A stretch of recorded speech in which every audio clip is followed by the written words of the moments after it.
Good afternoon friends. આજે આપણે maths કરતા જરાક ડિફરન્સ કરવાના છે. આજે આપણે કરવાના છે સાયન્સ. સાયન્સમાં આપણે ચેપ્ટર 1 લઈશું. આજનો સેશન તમારા માટે ખૂબ જ અગત્યનો છે. લખવાનું કંઈ નથી, પરંતુ આખું ચેપ્ટર આપણે સમજવાનું છે અને ત્યારબાદ બીજું સેશન હું તમને સ્વાધ્યાય સમજાવીશ, તે તમારે લખવાનું છે. તો આજનું આ સેશન એકદમ ધ્યાનથી સાંભળજો. હોપ તમને મજા આવશે.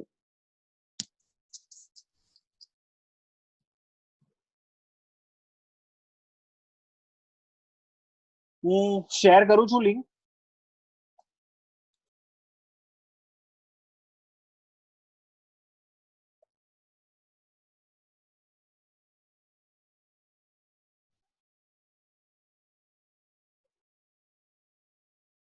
આપણો આજનો પહેલો પાઠ છે વનસ્પતિમાં પોષણ, એટલે કે ન્યુટ્રિશન ઇન પ્લાન્ટ્સ. બરાબર? તો એના વિશે આપણે ચર્ચા કરીએ. વનસ્પતિમાં પોષણ એટલે શું?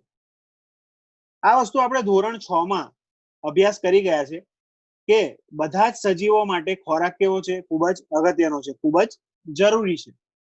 તમે એ પણ ભણ્યા છો કે કાર્બોદિત, પ્રોટીન, ચરબી, વિટામિન અને ખનિજ તત્વો વગેરે ખોરાકના શું છે? આપણા ઘટકો છે. કઈ કઈ વસ્તુઓ ખોરાકના ઘટકોમાં આવે છે? કાર્બોદિત, પ્રોટીન, ચરબી, વિટામિન અને ખનિજ તત્વો. તો આ બધા જે ઘટકો છે ખોરાકના, આ ખોરાકના ઘટકો એ આપણા શરીર માટે ખૂબ જ જરૂરી છે, જેને આપણે શું કહીશું? પોષક તત્વો અથવા ન્યુટ્રિશન્સ કહીશું. ઠીક છે? તો મિત્રો, તમને આ પૂછાઈ શકે છે કે પોષક તત્વો એટલે શું? તો આમાં આપણે શું લખશું કે કાર્બોદિત, પ્રોટીન, ચરબી, વિટામિન અને ખનિજ તત્વો વગેરે જેવા એ ખોરાકના ઘટકો હોય છે, જે ઘટકો આપણા શરીર માટે ખૂબ જ અગત્યના છે, જેને આપણે પોષક તત્વો કહીશું. બરાબર? બધા જ સજીવો માટે શું છે? ખોરાક એ ખૂબ જ જરૂરી છે. વનસ્પતિ પોતાનો ખોરાક જાતે જ બનાવી શકે છે, પરંતુ પ્રાણીઓ અને મનુષ્ય આમ કરી શકતા નથી. એક વસ્તુ ખાસ ધ્યાન રાખજો મિત્રો, કે વનસ્પતિ છે ને પોતાનો ખોરાક જાતે બનાવે છે પ્રકાશ સંશ્લેષણની ક્રિયા કરીને, એની મદદથી. પરંતુ પ્રાણીઓ કે મનુષ્ય એ પોતાનો ખોરાક એવી રીતે જાતે બનાવી શકતા નથી. હવે તમે કહેશો જાતે તો બનાવીએ છે સર, મમ્મી રોજ રાંધે છે, તો એ જાતે જ બનાવેલું કહેવાય ને? ના, એવું નથી.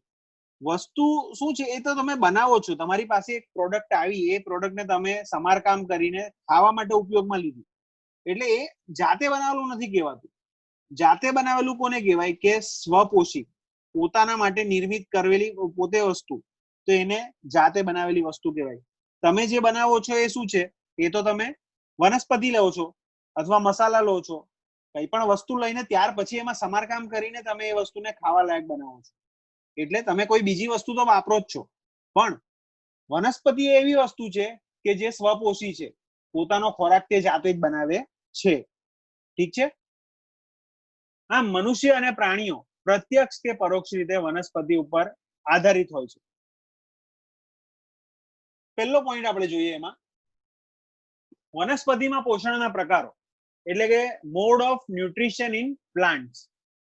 તો વનસ્પતિ એક માત્ર સજીવ છે જે પાણી, કાર્બન ડાયોક્સાઇડ અને ખનિજ તત્વોનો ઉપયોગ કરી પોતાનો ખોરાક બનાવે છે. વનસ્પતિ એ એક જ એવું સજીવ છે માત્ર કે જે પોતાનો ખોરાક બનાવવા માટે શેનો ઉપયોગ કરે છે? 3 વસ્તુઓ મિત્રો: પાણી, કાર્બન ડાયોક્સાઇડ અને ખનિજ તત્વોનો તે ઉપયોગ કરે છે ખોરાક બનાવવા માટે.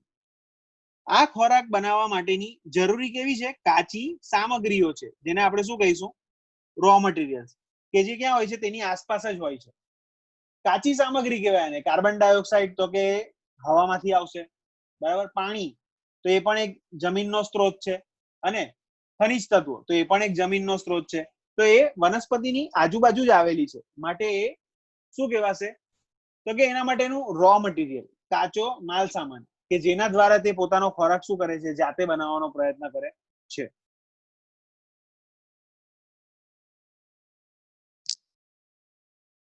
આ પોષક તત્વો એ સજીવોને તેમના શરીરના બંધારણ, વૃદ્ધિ, નુકસાન પામેલા ભાગોની સુધારણા તથા શક્તિ પ્રાપ્તિ માટે અને જૈવ ક્રિયાઓ માટે ખૂબ જ જરૂરી છે. પોષક તત્વો શેના માટે જરૂરી છે? તો કે શરીરના બંધારણ માટે, વૃદ્ધિ માટે, નુકસાન પામેલા ભાગોની સુધારણા માટે અને શક્તિની પ્રાપ્તિ માટે તથા જૈવ ક્રિયાઓ માટે ખૂબ જ જરૂરી છે. આ તમને પૂછાઈ શકે છે મિત્રો. સજીવો દ્વારા ખોરાક ગ્રહણ કરવાની અને શરીર દ્વારા તેનો ઉપયોગમાં લેવાની પ્રક્રિયાને પોષણ કહેવાય છે. તેને શરીર દ્વારા ઉપયોગમાં લેવાની અને સજીવો દ્વારા ખોરાક ગ્રહણ કરવાની પ્રક્રિયાને પોષણ કહીએ છીએ. સજીવો કે સરળ પદાર્થોમાંથી પોતાનો ખોરાક જાતે બનાવે છે તેને સ્વાવલંબી પોષણ કહેવામાં આવે છે. પોષણ તો મળે છે પણ સરળ પદાર્થોમાંથી તે ખોરાક જાતે જ બનાવતું હોય તો તેને શું કહેવાય? સ્વાવલંબી પોષણ કહીશું આપણે.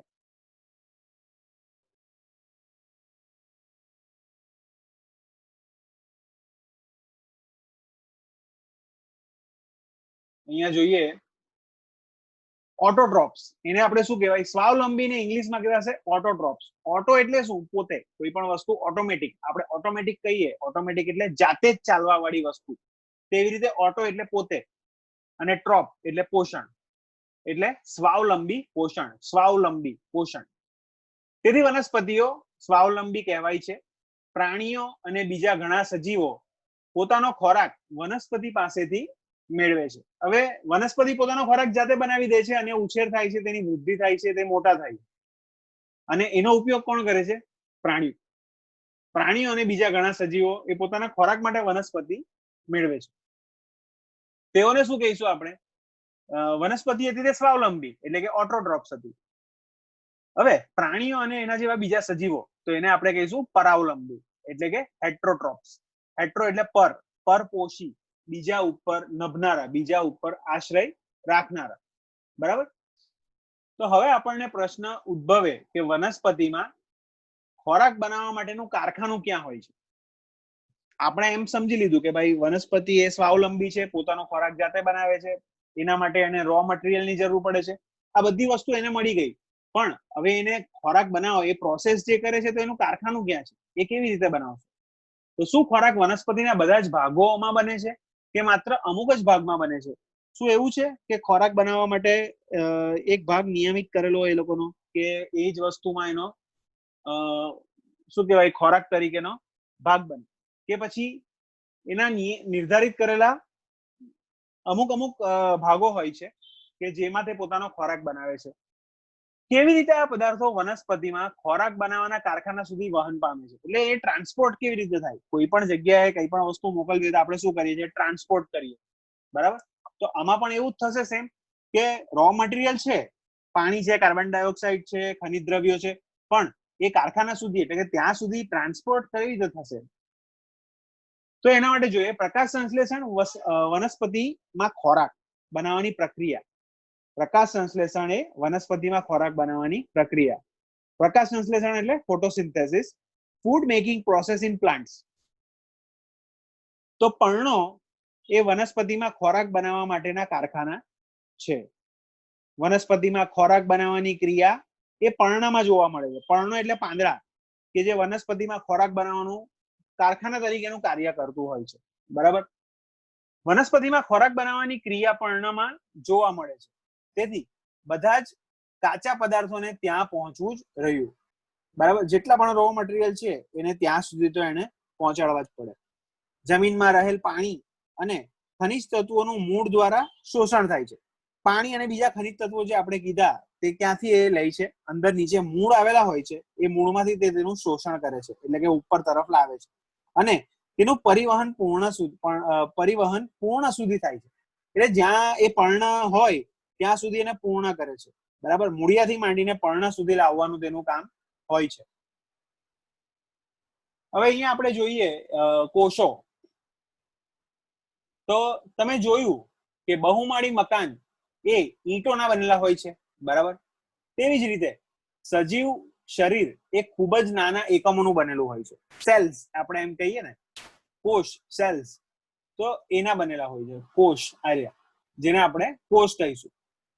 કોષો એ માત્ર સૂક્ષ્મદર્શક યંત્રમાં જ જોઈ શકાય છે. એટલા નાના હોય છે કે આપણે આપણી બારી આંખથી જોઈ શકતા નથી. આપણી આંખ બારીક કરીને પણ જોઈએ તો પણ આપણને દેખાતા નથી. એના માટે માઇક્રોસ્કોપનો ઉપયોગ કરવામાં આવે છે.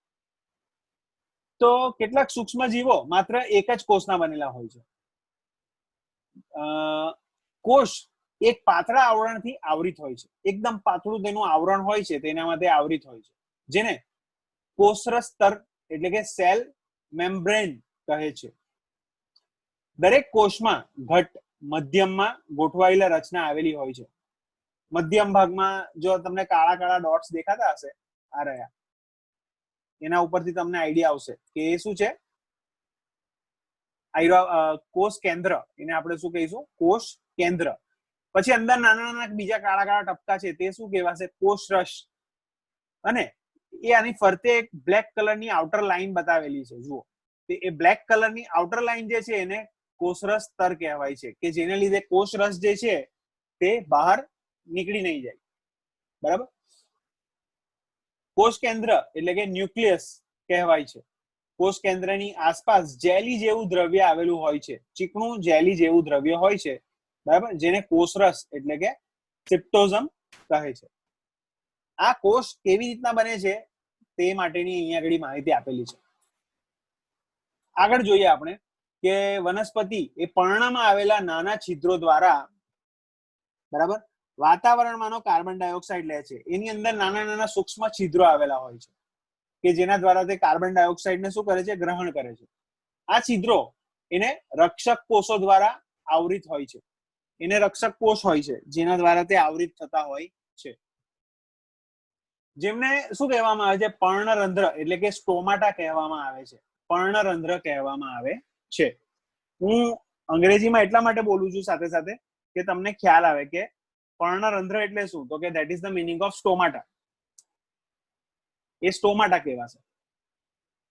હવે વાહિનીઓ નળીની જેમ મૂળ, પ્રકાંડ, તેની શાખાઓ અને પર્ણમાં આવેલી હોય છે કે જેના દ્વારા પાણી અને ખનિજ તત્વોનું વહન થાય છે. નાની નાની નળી હોય તેમાં શું હોય, મૂળ હોય, પ્રકાંડ, તેની શાખાઓ અને પર્ણમાં આવેલી હોય છે. આ બધી નાની નાની એકદમ વેઇન હોય, પતલી બારીક, જે આપણને દેખાતી નહીં હોય એવી, કે જેના દ્વારા શું થાય, પાણી અને બીજા ખનિજ તત્વો, જે મેં તમને કીધું ને આગળ કે મૂળિયામાંથી તે પર્ણ સુધી લાવવાનું તે કામ કરે છે, પૂર્ણ કામ તે કરે છે.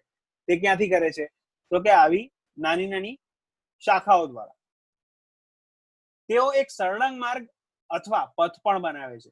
અમુક જગ્યાએ એકદમ સળંગ હોય ને અમુક જગ્યાએ પથ બનાવેલા હોય, જેથી પોષક તત્વો પર્ણ સુધી પહોંચે છે.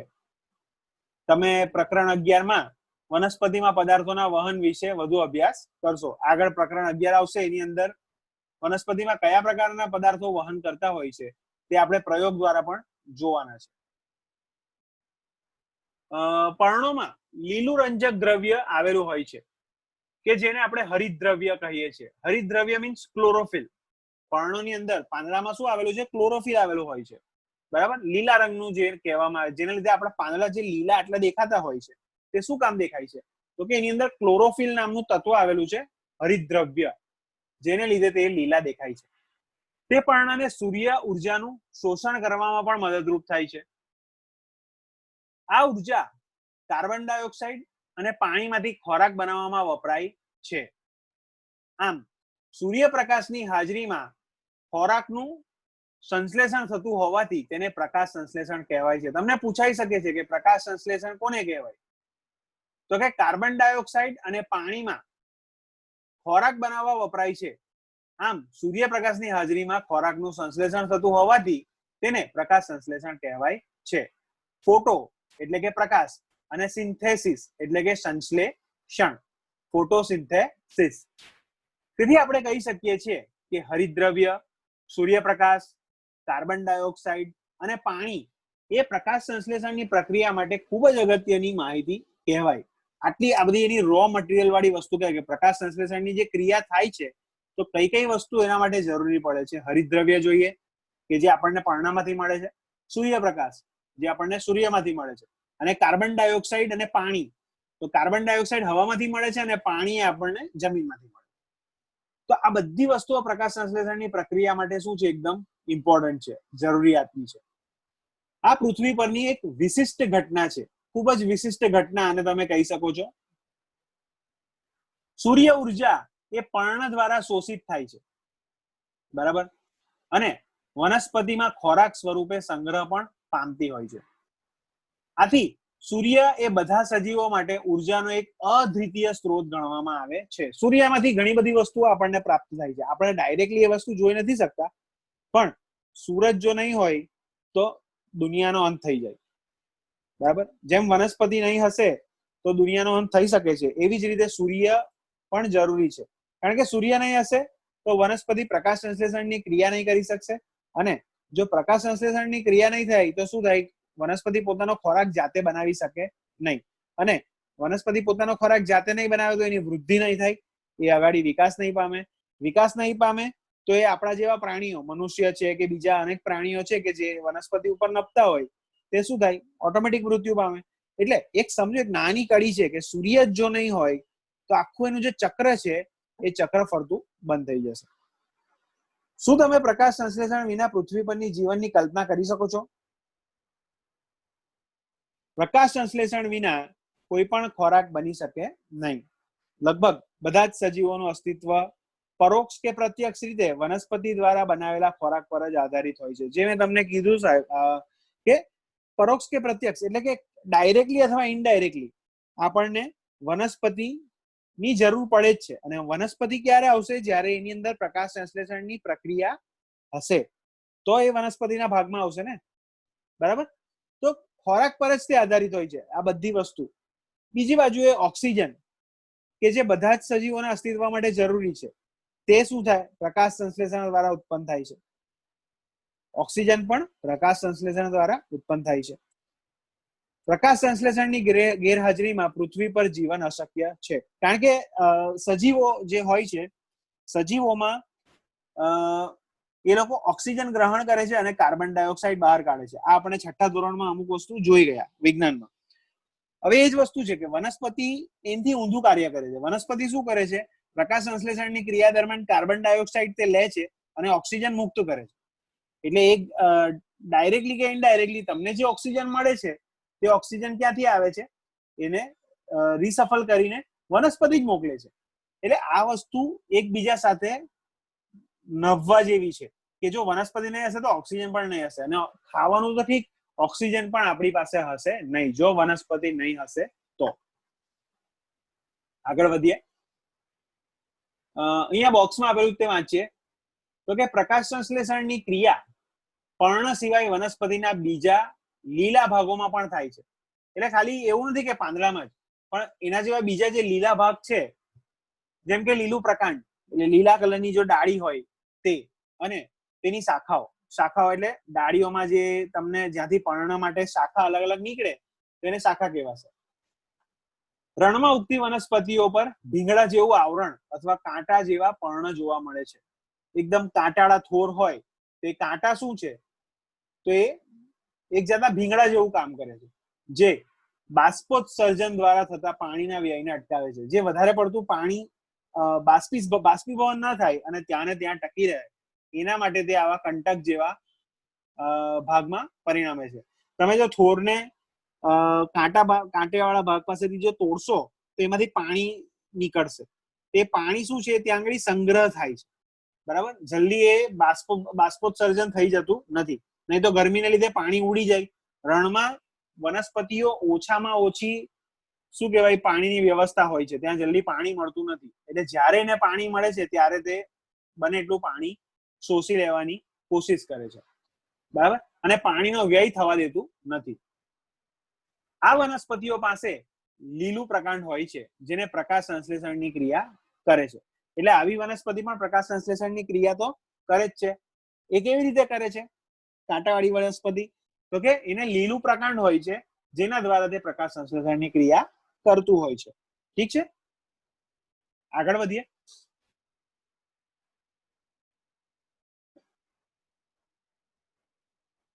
જો અહીંયા જોઈએ મિત્રો, પ્રકાશ સંશ્લેષણ દરમિયાન પર્ણના હરિતદ્રવ્ય ધરાવતા કોષો, જે આપણને આકૃતિ 1.2 માં જોયું, ક્યાં ગઈ? આ 1.1 છે, આરે 1.2. તો કે પર્ણના હરિતદ્રવ્ય ધરાવતા કોષો સૂર્યપ્રકાશની હાજરીમાં કાર્બન ડાયોક્સાઇડ અને પાણીનો ઉપયોગ કરીને કાર્બોદિતનું સંશ્લેષણ કરે છે. આકૃતિ 1.3 આ પ્રક્રિયા સમીકરણ દ્વારા નીચે મુજબ દર્શાવી શકાય. કેવી રીતે થાય છે આ વસ્તુ? તો એને આપણે એક સમીકરણમાં જોઈએ તો કે કાર્બન ડાયોક્સાઇડ વત્તા પાણી, સૂર્યપ્રકાશ અને હરિતદ્રવ્ય, એટલે કે આ બે વસ્તુ, હરિતદ્રવ્ય હોય અને સૂર્યપ્રકાશ હોય, એની હાજરીમાં કાર્બોદિત પદાર્થ વત્તા ઓક્સિજન, આટલી વસ્તુનું મિશ્રણ થાય છે.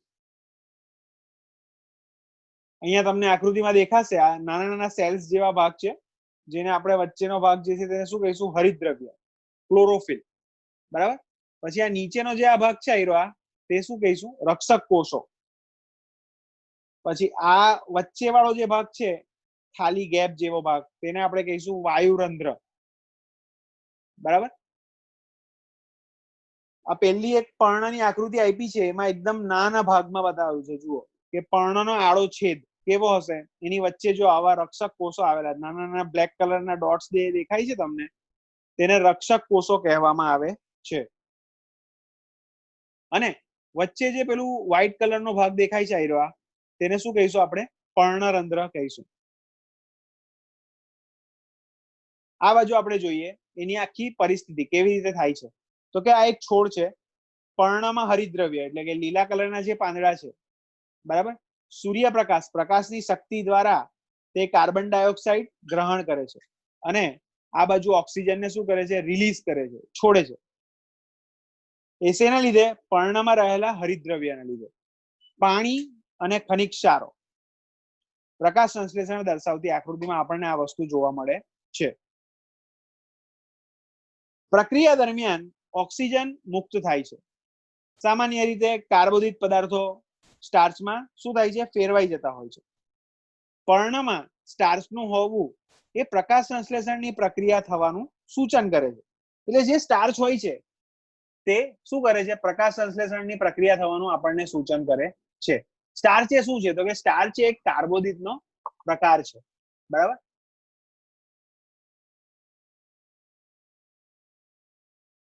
હવે આપણે એક પ્રવૃત્તિ જોઈએ, પ્રવૃત્તિ 1.1. તો બે એક સરખા છોડ લો. એક છોડને અંધકારમાં અથવા કાળા ખોખામાં 72 કલાક માટે રાખો, એટલે કે લગભગ 3 દિવસ સુધી રાખો, અને બીજા છોડને સૂર્યપ્રકાશમાં રાખો. તમે આ વસ્તુ ધોરણ 6 માં પ્રવૃત્તિ કરેલી એવી જ રીતે બંને છોડને આયોડિન દ્વારા પરીક્ષણ કરો. તમારું પરિણામ નોંધો. એટલે તમારે શું કરવાનું છે? કાળા બોક્સમાં અથવા જ્યાં સૂર્યપ્રકાશ એકદમ નહીવત બરાબર હોય તેવી જગ્યા ઉપર 3 દિવસ સુધી છોડ મૂકવાનો છે અને એક છોડને બરાબર તડકામાં મૂકવાનો છે બહાર. અને પછી ત્યાર પછી બેવનું આયોડિનનું પરીક્ષણ કરવાનું. હવે જે છોડને અંધકારમાં રાખેલો હતો તેને 3-4 દિવસ માટે સૂર્યપ્રકાશમાં મૂકો. ફરીથી હવે જે છોડ અંધારામાં હતો તેને આપણે શું કરવાનું છે? સૂર્યપ્રકાશમાં મૂકવાનું. અને ત્યાર પછી એના પર્ણોનું આયોડિન દ્વારા પરીક્ષણ કરો. તમારી નોટબુકમાં તેનું અવલોકન કરો. તો શું થશે? તો કે પર્ણમાં જે ભાગ લીલો નથી તે પણ હરિતદ્રવ્ય તો ધરાવે જ છે. સમજો કોઈ ભાગ લીલો દેખાતો નથી, પીળો છે અથવા કથ્થઈ છે, લાલ છે, પણ એ પણ હરિતદ્રવ્ય તો ધરાવે જ છે. લાલ, કથ્થઈ અને બીજા રંજક દ્રવ્યો લીલા રંગને શું કરે છે? ઢાંકી દે છે. આ પર્ણોમાં પણ પ્રકાશ સંશ્લેષણ તો જોવા મળે જ છે. એટલે નોટ નેસેસરી કે ખાલી લીલા કલરના પાંદડા હોય તો તે જ પ્રકાશ સંશ્લેષણની ક્રિયા કરી શકશે. લાલ, કથ્થઈ કે બીજા કોઈ કલરના હશે તો એ પણ પ્રકાશ સંશ્લેષણની ક્રિયા તો કરશે જ. જુદા જુદા રંગના પર્ણો. તમે અવારનવાર તળાવ કે સ્થિર પાણીમાં ચીકણા અને લીલા ધબ્બાને જોતા હશો.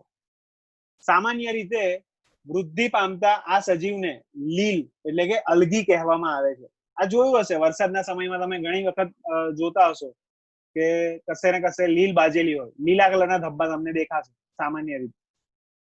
શું તમે અનુમાન બાંધી શકો છો કે શા માટે લીલા રંગની જ જોવા મળે છે? શું કામ લીલા રંગની જ હોય છે?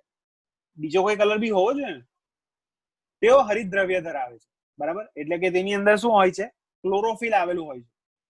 તેમને લીલો રંગ તે આપે છે. ક્લોરોફિલ હોવાને લીધે તેને લીલો રંગ આપે છે.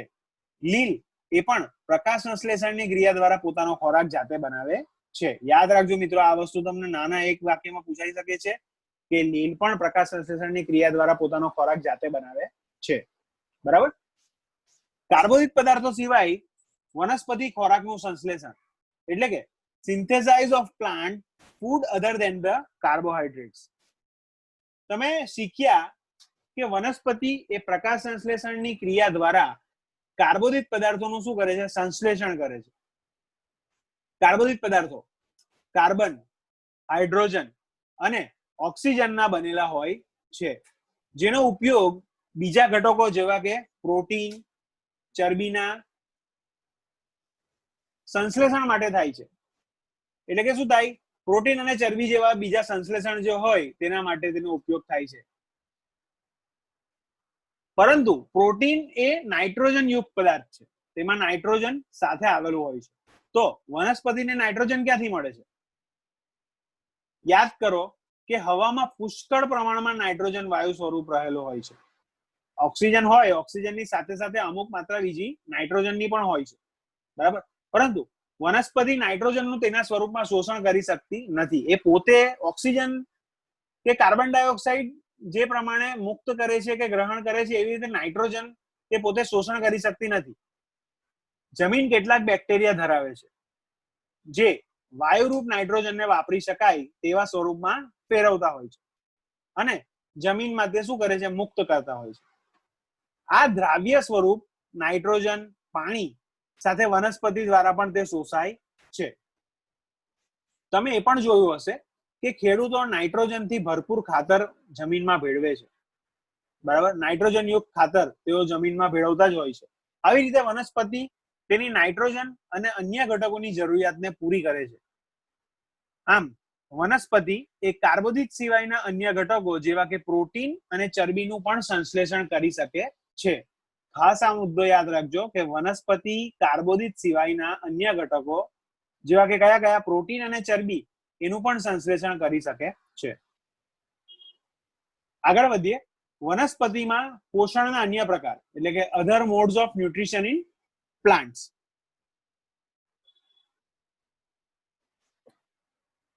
કેટલીક વનસ્પતિઓ એવી પણ છે કે જે હરિતદ્રવ્ય ધરાવતી નથી. તેઓ પોતાનો ખોરાક જાતે બનાવી શકતી નથી. તેઓ કેવી રીતે જીવી શકે છે? એટલે કે અમુક વનસ્પતિ કેવી છે કે હરિતદ્રવ્ય ધરાવતી નથી, પીળા રંગની હોય છે અથવા વેલા કેવા હોય તે ટાઈપની હોય, તો તેઓ પોતાનો ખોરાક જાતે નથી બનાવતી. તેઓ કેવી રીતે જીવે છે અને તેઓ ક્યાંથી પોષણ મેળવે છે? તેઓ મનુષ્ય કે અન્ય પ્રાણીઓની જેમ બીજી વનસ્પતિઓ દ્વારા બનાવેલા ખોરાક ઉપર નભે છે. જેમ માણસો કે બીજા પ્રાણીઓ આપણને ખોરાક માટે વનસ્પતિનો ઉપયોગ કરીએ છીએ, એવી જ રીતે આ પણ એવી પરપોષીય વનસ્પતિ હોય છે, પરાવલંબી, કે જે પોતાનું પોષણ બીજી વનસ્પતિમાંથી મેળવે છે. બરાબર. તેનો આધાર લઈને તે બીજી વનસ્પતિમાંથી મેળવે છે. તેઓને પરાવલંબી પોષણ ધરાવે છે. આકૃતિ 1.5 જુઓ. જો અહીંયા જોઈએ આપણે, અરે બ્લેક એન્ડ વ્હાઇટ આકૃતિ છે, તમને બરાબર દેખાશે નહીં, પણ આપણી પાસે ચોપડી આવશે ત્યારે હું તમને બતાવીશ કે આ એક ઝાડ છે. એ ઝાડ ઉપર વેલા ઉગેલા છે જે પીળા રંગના છે. બરાબર. તે શું છે વાંચીએ આપણે કે શું તમને વનસ્પતિના પ્રકાંડ અને ડાળી પર પીળા રંગની વીંટળાયેલી દોરી જેવી રચના જોવા મળે છે? હા, તો આ શું છે? તો કે અમરવેલ એટલે કે કસકટા, જેને કસકટા કહેવાય છે, અમરવેલ. તે હરિતદ્રવ્ય ધરાવતી નથી. તે જે વૃક્ષ પર જોવા મળે છે તે વૃક્ષ દ્વારા બનાવેલા ખોરાકનો ઉપયોગ કરીને પોષણ મેળવે છે. એટલે વૃક્ષ જે પોતાનો ખોરાક બનાવે છે એમાંથી એ પોતાનો ભાગ લે છે. જે વૃક્ષ પર તે આરોહણ કરે છે, એટલે કે જ્યાં ઉગે છે, જેની સાથે તે રહે છે, આરોહણ કરે છે, બેસે છે, એમ, તેને યજમાન કહેવાય છે. જેની ઉપર તે બેસે છે તો એને શું કહીશું? હોસ્ટ, એટલે કે યજમાન કહીશું. એ ઝાડ એ શું છે? યજમાન છે, હોસ્ટ છે. જ્યારે અમરવેલ શું છે?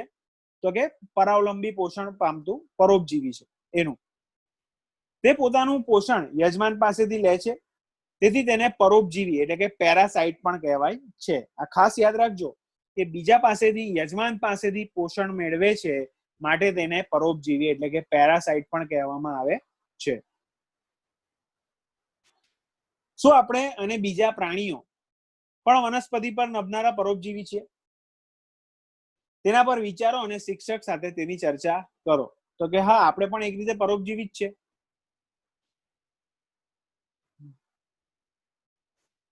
તમે એવી વનસ્પતિ વિશે સાંભળ્યું છે કે જે પ્રાણીઓનો ખોરાક તરીકે ઉપયોગ કરતી હોય? આવે છે, એવી વનસ્પતિ પણ આવે છે મિત્રો, કે પ્રાણીઓની જેમ તે ખોરાક તરીકે ઉપયોગમાં લેવાય છે. એવી થોડીક વનસ્પતિઓ છે કે જે કીટકોનો શિકાર કરીને તેનું પાચન કરી શકે છે. માંસાહારી વનસ્પતિ એમ તમે કહી શકો. એ શું કરે? કીટકો ખાય. કેવી રીતે? આશ્ચર્યજનક નથી? આ વનસ્પતિ લીલો કે બીજો રંગ ધરાવે છે. આકૃતિ 1.6 માં જુઓ તમે, આયરું અહીંયા બતાવેલું છે કે ઢાંકણ અને કળશ દર્શાવતો કળશ પર્ણ. આ ટાઈપની એની આકૃતિ છે.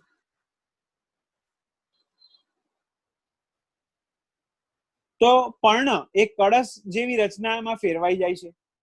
પર્ણનો અગ્રભાગ ઢાંકણ જેવી રચના ધરાવે છે, એક જગ જેવું તે કામ કરે છે. બરાબર. કળશની અંદર વાળ જેવી રચના આવેલી હોય છે, એકદમ સૂક્ષ્મ નાના નાના રેસા જેવા વાળ આવેલા હોય છે. કીટક અંદર પ્રવેશે છે ત્યારે ઢાંકણ શું થાય છે? બંધ થઈ જાય છે, અને કીટક એ વાળમાં શું થાય છે? ફસાઈ જાય છે. કળશ દ્વારા પાચક ઉત્સેચકોના સ્ત્રાવથી કીટકોનું પાચન થાય છે. આવા કીટકોનો આહાર તરીકે ઉપયોગ કરતી વનસ્પતિને કીટાહારી વનસ્પતિ એટલે કે ઇન્સેક્ટોવરિયસ પ્લાન્ટ કહેવામાં આવે છે. શું તે શક્ય છે કે આવી વનસ્પતિ જે જમીનમાં ઉગે છે તેમાંથી જરૂરી પોષક તત્વો નહીં મળતા હોય? તો આપણે એ વસ્તુ જોઈએ અહીંયા આગળ મૃતોપજીવીઓમાં એટલે કે સેપ્રેટોપ્સમાં. તો તમે શાક માર્કેટમાં મશરૂમના પેકેટ વેચતા જોયા હશે. તમે વર્ષા ઋતુમાં સડતા લાકડા ઉપર છત્રી અથવા ડાઘાયુક્ત પોચી રચનાઓ પણ જોઈ હશે. તો ચાલો આપણે શોધીએ કે તેઓ કયા પ્રકારના પોષક તત્વો લે છે અને વળી તે ક્યાંથી મળે છે. જો અહીંયા તમે આકૃતિ 1.7 જોશો તો તમને બતાવેલું છે કે મશરૂમના પેકેટ છે તથા સડેલા પદાર્થો પર ઉગેલા મશરૂમ છે.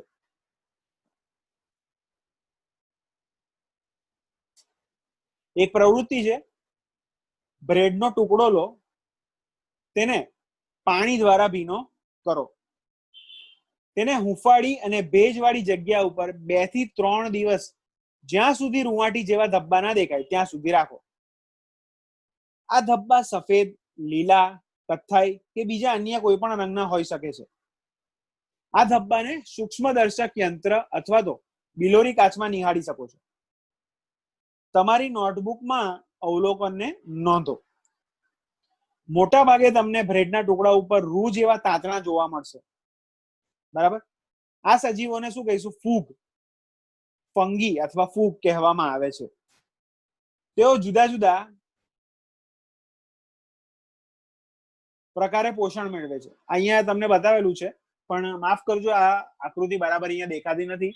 આપણે ચોપડીમાં ફરીથી તે જોઈશું જ્યારે આપણું લોકડાઉન પતશે અને ફરીથી આપણે થોડું આ પાઠની માહિતી મેળવશું તે વખતે.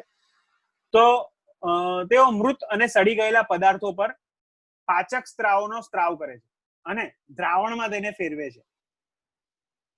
પછી તેઓ તેમાંથી પોષક તત્વો શોષે છે. બરાબર. આવા પ્રકારનું પોષણ કે જેમાં મૃત અને સડી ગયેલ પદાર્થોના દ્રાવણમાંથી પોષણ મેળવાય તેને મૃતોપજીવી એટલે કે સેપ્રેટ્રોપિક ન્યુટ્રિશન કહેવામાં આવે છે. ખાસ આ વર્ડ ધ્યાન રાખજો, મૃતોપજીવી પોષણ. જે વનસ્પતિ મૃતોપજીવી પોષણ પદ્ધતિ ધરાવે છે તેને મૃતોપજીવી એટલે કે સેપ્રેટ્રોપ્સ કહે છે. આ ક્યાંથી આવે છે? તો આપણે જોઈએ તો કે અથાણા, ચામડા, કપડા કે બીજી ઘણી બધી એવી વસ્તુઓ છે કે જે ગરમ કે હુંફાળી જગ્યા ઉપર લાંબા સમયથી પડી હોય તેની ઉપર ફૂગ ઉગે છે. અમુક જગ્યા ભેજવાળી હોય, ત્યાં આગળ પાણીની અમુક માત્રા હોય, પણ એ જગ્યાનું તાપમાન કેવું હોય? ગરમ અને હુંફાળું હોય, તો ત્યાં આગળ ફૂગ લાગવાની સંભાવના ખૂબ વધારે છે. પાણી અને ખનિજ તત્વો એ લીલને આપે છે. બરાબર. આપણે અહીંયા જોઈએ કે ફૂગ કેવી રીતે થાય. તો વર્ષા ઋતુ દરમિયાન તે ઘણી વસ્તુઓને શું કરે છે? ખરાબ કરે છે. ફૂગ ઘણી બધી એવી જગ્યા હોય છે ત્યાં આગળ થઈ જતી હોય છે, ખાસ કરીને વર્ષા ઋતુના સમયમાં. હવે જ્યારે વરસાદની ઋતુ આવશે તે વખતે તમને ખબર પડશે કે તમારી અમુક અવાવરી જગ્યા કે એવી વસ્તુ હોય તો ત્યાં આગળ તમને ફૂગ દેખાઈ શકે છે, બરાબર. અથવા કોઈ એવી ગરમ ભેજવાળી જગ્યા પણ હોય તો ત્યાં આગળ તમને ફૂગ દેખાઈ શકે છે. તમારા માતા પિતાને ફૂગ દ્વારા ઘરમાં રહેલા જોખમ વિશે પૂછો, એ લોકો તમને ચોક્કસ કહેશે કે ફૂગથી કઈ કઈ વસ્તુઓ નુકસાન પામશે. સામાન્ય રીતે ફૂગના બીજાણુઓ એ હવામાં જ જોવા મળે છે. જ્યારે તેઓ ભીની અને હુંફાળી સપાટી પર આવે છે ત્યારે તેઓ અંકુરિત થતા હોય છે અને વૃદ્ધિ પામતા હોય છે. ફૂગ એ જનરલી હોય જ છે, હવામાં બીજાણુઓના રૂપમાં હોતી જ હોય છે, પણ એ એક્ટિવ ક્યારે થાય કે જ્યારે તે ભીની અને હુંફાળી સપાટી પર આવે ત્યારે તેઓ અંકુરિત થતી હોય છે અને વૃદ્ધિ પામતી હોય છે. હવે તમે કહી શકશો કે આપણે વસ્તુઓ ખરાબ થતી કેવી રીતે રોકી શકીએ છીએ. તમારે વસ્તુઓને સાફ એકદમ પેક કરીને, જ્યાં ભેજ નહીં હોય, હવા સૂકી હોય એવી જગ્યા ઉપર મૂકો કે જેથી ત્યાં આગળ આપણને ફૂગ લાગે નહીં, બરાબર. તો આપણે જે આ વસ્તુની માહિતી હશે તો આપણે એ વસ્તુ કરી જ શકવાના છે. આપણે ફૂગ લાગતી અટકાવી શકીશું અને આ વસ્તુને રોકી શકીશું. કેટલાક સજીવો સાથે તે જીવે છે તથા વસવાટ અને પોષક તત્વો માટે તે સહભાગી પણ બનતી હોય છે. આ પ્રકારના સંબંધને સહજીવન એટલે કે સહભાગિતા કહેવામાં આવે છે. દાખલા તરીકે તેને સિમ્બાયોટિક રિલેશનશિપ પણ કહેવાય છે.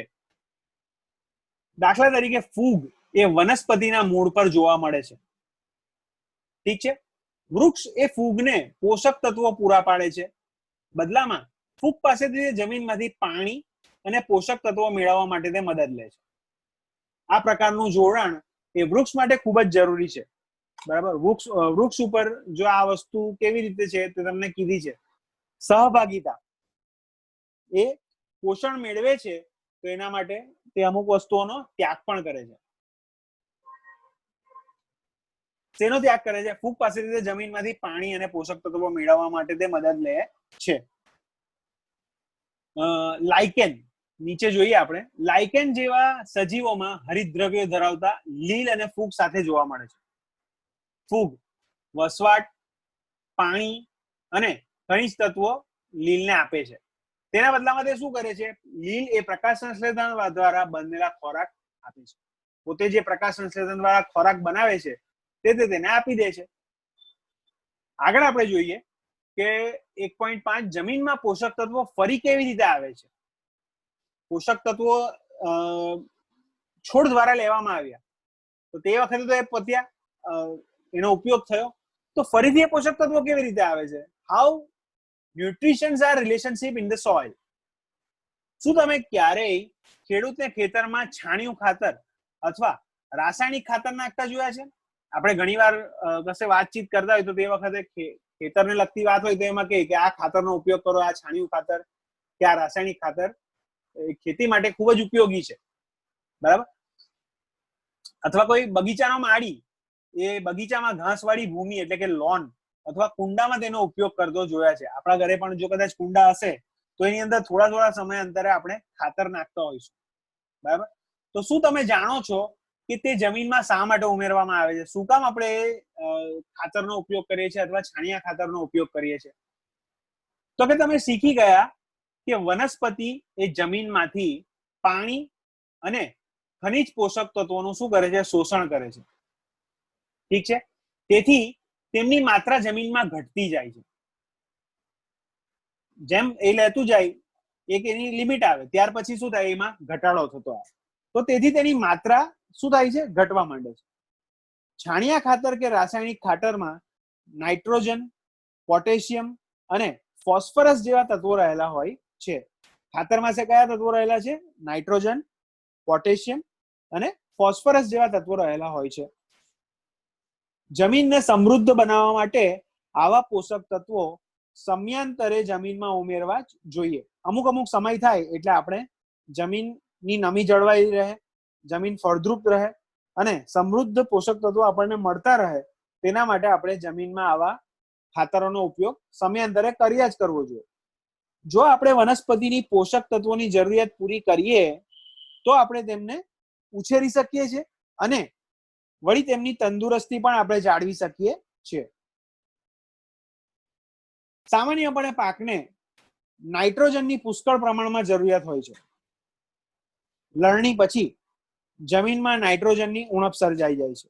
લણણી થઈ જાય ત્યાર પછી નાઇટ્રોજનની ઉણપ રહે છે. એથી જ આપણે શીખ્યા છીએ કે વાતાવરણમાં પુષ્કળ માત્રામાં નાઇટ્રોજન હોવા છતાં વનસ્પતિ જેમ કાર્બન ડાયોક્સાઇડનો ઉપયોગ કરી શકે છે તેમ નાઇટ્રોજનનો ઉપયોગ કરી શકતી નથી. માટે આપણે નાઇટ્રોજન યુક્ત ખાતરનો છંટકાવ કરીએ છીએ. તેમને નાઇટ્રોજન દ્રાવ્ય સ્વરૂપમાં જરૂરી છે. બરાબર.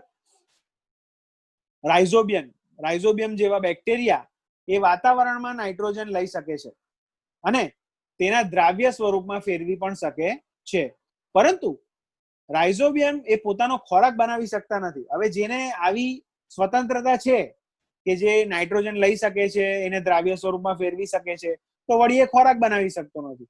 એટલે વાઇસે વર્સા એ આપણા માટે એવું પછી કઈ કામ નહીં લાગે ને. બરાબર. તેથી તે શું કરે, ચણા, વટાણા, મગ, વાલ તથા બીજા કઠોળના મૂળમાં વસવાટ કરે છે અને તેમને નાઇટ્રોજનનો પુરવઠો પૂરો પાડે છે. મોટાભાગની દાળ એ કઠોળ વર્ગની વનસ્પતિમાંથી આપણને મેળવવામાં આવે છે.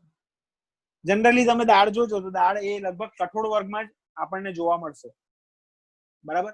મગ, ચણા, વાલ, તુવર આ બધી દાળો છે. આમ અહીં સહસંબંધ જોવા મળે છે. આ પ્રકારનું જોડાણ એ ખેડૂતો માટે ખૂબ જ અગત્યનું છે. આમ જે જમીનમાં કઠોળ વર્ગની વનસ્પતિ ઉગાડવામાં આવે તેમાં નાઇટ્રોજન ખાતર ઉમેરવાની જરૂર રહેતી નથી. એટલે કઠોળવાળી વનસ્પતિ જો આપણે ઉગાડીએ તો તેમાં નાઇટ્રોજન નાખવાની જરૂર નથી. પણ હા, કઠોળ વર્ગની વનસ્પતિ નથી તો આપણે પછી જમીનને પૂરતું નાઇટ્રોજન આપવું પડે, નહીં તો આપણો પાક બરાબર થશે નહીં. બરાબર. આ પ્રકરણમાં તમે અભ્યાસ કર્યો કે મોટાભાગની વનસ્પતિ કેવી હોય છે? સ્વયંપોષી હોય છે, એટલે કે પોતે પોતાનો ખોરાક જાતે બનાવે તેવી હોય છે. માત્ર અમુક જ વનસ્પતિ પરપોષી કે મૃતોપજીવીમાંથી પોષણ પદ્ધતિ દર્શાવે છે. પરપોષી એટલે મેં તમને ઉદાહરણ આપ્યું અમરવેલ, કે જે ઝાડ ઉપર હોય છે અને એના પોષણમાંથી તે પોતે પોષણ મેળવે છે. અને મૃતોપજીવી પોષણ એટલે ફૂગ, બેક્ટેરિયા, લીલ કે જે સડી ગયેલા અને અમુક એવા પદાર્થો હોય છે કે જેના ઉપરથી તે પોતાનું પોષણ મેળવે છે. તેઓ પોતાનું પોષણ બીજા સજીવોમાંથી પણ મેળવે છે. બધા જ પ્રાણીઓ પરપોષી શ્રેણીમાં સમાવિષ્ટ છે. પ્રાણીઓ બધા શેમાં છે? પરપોષી શ્રેણીમાં સમાવિષ્ટ છે, કારણ કે તેઓ ખોરાક કે પોષણ માટે વનસ્પતિ તથા બીજા પ્રાણીઓ ઉપર શું છે? નિર્ભર રહેલા હોય છે. શું આપણે કીટાહારીઓ આંશિક પરપોષી એટલે કે પાર્શિયલ હેટ્રોટ્રોપ્સ કહી શકીએ છીએ? તો કે હા, કહી શકીશું. બરાબર. મિત્રો, આપણા થોડાક પારિભાષિક શબ્દ છે તે જોઈએ તો સ્વયંપોષી એટલે કે મેં તમને કીધું એ પ્રમાણે ઓટોટ્રોપિક. પછી હરિતદ્રવ્ય એટલે કે ક્લોરોફિલ, લીલા કલરનું જે રંજક દ્રવ્ય આવેલું હોય છે હરિતદ્રવ્ય, તેને આપણે કહીશું ક્લોરોફિલ. પરપોષી એટલે કે હેટ્રોટ્રોપ્સ. યજમાન એટલે કે હોસ્ટ. કીટાહારી એટલે કે ઇન્સેક્ટોવરિયસ. પોષક તત્વો એટલે ન્યુટ્રિશન. પોષણ એટલે ન્યુટ્રિશન. ન્યુટ્રિશન્ટ અને ન્યુટ્રિશન આ બેમાં ફરક છે. પોષણ અને પોષક તત્વો આ બે આખી વસ્તુ અલગ છે મિત્રો, આ ખાસ ધ્યાન રાખજો. પરોપજીવી એટલે કે પેરાસાઇટ. પ્રકાશ સંશ્લેષણ એટલે ફોટોસિન્થેસિસ.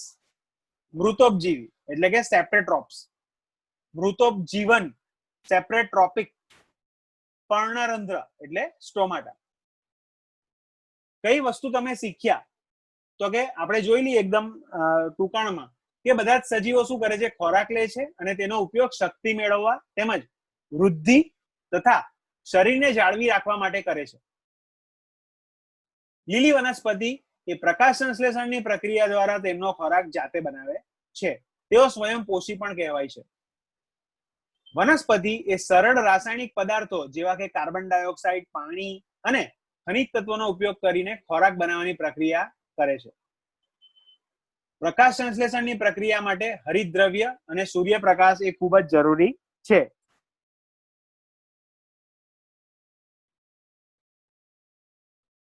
હરિતદ્રવ્ય દ્વારા સૂર્ય ઉર્જા એ ખોરાકના સ્વરૂપમાં પર્ણમાં સંગ્રહાયેલ હોય છે. પ્રકાશ સંશ્લેષણ દરમિયાન ઓક્સિજન ઉત્પન્ન થાય છે. સજીવો તેમનું અસ્તિત્વ ટકાવી રાખવા માટે પ્રકાશ સંશ્લેષણ દ્વારા મુક્ત થયેલો ઓક્સિજનનો ઉપયોગ કરે છે. ફૂગ, મૃત અને સડી ગયેલા પદાર્થોમાંથી પોષણ મેળવે છે. તેઓને શું કહીશું? મૃતોપજીવી કહેવામાં આવે છે. અમરવેલ, જેવી વનસ્પતિ એ કેવી છે? પરોપજીવી છે. તેઓ યજમાનમાંથી પોતાનો ખોરાક મેળવે છે. કેટલીક વનસ્પતિઓ અને પ્રાણીઓ પોતાના પોષણ માટે બીજા ઉપર નભે છે, તેને આપણે કહીશું પરોપજીવી. ઠીક છે, તો આ આપણું ચેપ્ટર 1 હતું મિત્રો. હોપ તમને આઈડિયા આવ્યો હશે. છતાં જો કઈ વસ્તુમાં સમજ નહીં પડી હોય અથવા કોઈ ટોપિક તમને આઈડિયા નહીં આવતો હોય તો પ્લીઝ મને મેસેજ કરજો. આપણે એ વિશે આગળના સેશનમાં હજુ વધારે ચર્ચા કરીશું. બરાબર, આવતા સેશનની અંદર હું આ સ્વાધ્યાયના સવાલ જવાબ તમને સમજાવીશ અને ત્યાર પછી લખવા આપીશ. ઓકે, આ સાથે હું આજનું મારું સેશન અંત કરું છું. Thank you.